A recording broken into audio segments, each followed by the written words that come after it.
Fourth supplementary, Dr. Ashok Kumar Mittal. आपने मुझे railway के विषय में प्रश्न कहने का मौका दिया।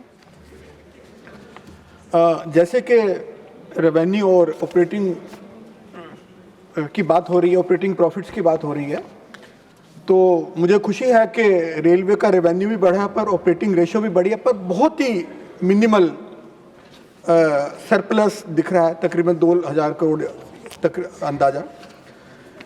तो मैं इस पे जानना चाहूँगा मंत्री महोदय से कि ये जो सरप्लस बढ़ा है, ये हमारे जो सीनियर सिटीजनशिप को जो रियायतें दी जाती थी वो बंद कर दी गई हैं, ये उस वजह से बढ़ा है या इसके पीछे कोई और कारण है?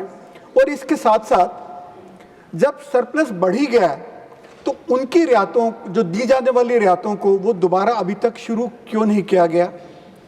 और इसके साथ कि इन रियायतों को शुरू करने के लिए समयबद्ध क्या सीमा बनाई गई है? धन्यवाद। Honorable Minister.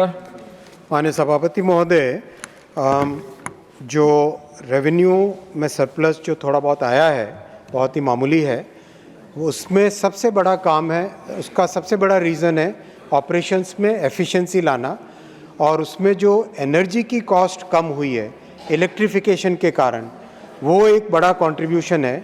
करीब 5,500 करोड़ की सेविंग हुई है एनर्जी की कॉस्ट में, जो डीजल से इलेक्ट्रिकल की तरफ शिफ्ट हुए, और मेंटेनेंस की प्रैक्टिसेस सुधरी है उसके कारण, और फ्रेट का जो करीब 400 मिलियन टन के आसपास बढ़ा है उसके कारण। इसके साथ ही साथ माननीय सभापति महोदय, जो पैसेंजर्स को आज सब्सिडी दी जाती है वो करीब 60,000 करोड़ रुपए की सब्सिडी है, करीब 60,000 करोड़ रुपए की सब्सिडी है, और वो सभी पैसेंजर्स को मिल रही है। अगर हम कंपेयर करें हमारे जो पड़ोसी देश हैं, मैं विकसित देशों की तरफ कंपेयर करूंगा तो उनके कंपैरिजन में बहुत ही कम हमारा फेयर है। अभी हाल ही में डावोस वर्ल्ड इकोनॉमिक फोरम जाने का मौका मिला था, तो उसमें जब डावोस से ज्यूरिक ट्रेन से आया वापस, तो वंदे भारत के कंपैरिजन में ट्रेन है, वंदे भारत की जैसी फैसिलिटीज़ है और जो क्वालिटी है, हो सकता है वंदे भारत 21 ही हो, 19 नहीं है, कहीं पर भी उतनी अच्छी क्वालिटी की मतलब वंदे भारत बनी है, उसी के बराबर की ट्रेन है।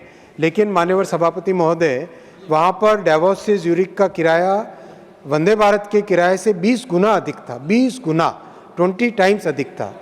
और अगर पड़ोसी देश हमारे पाकिस्तान और बांग्लादेश से कंपेयर करें, उससे भी कम किराया भारत का है, जबकि फैसिलिटीज़ बहुत अच्छी है।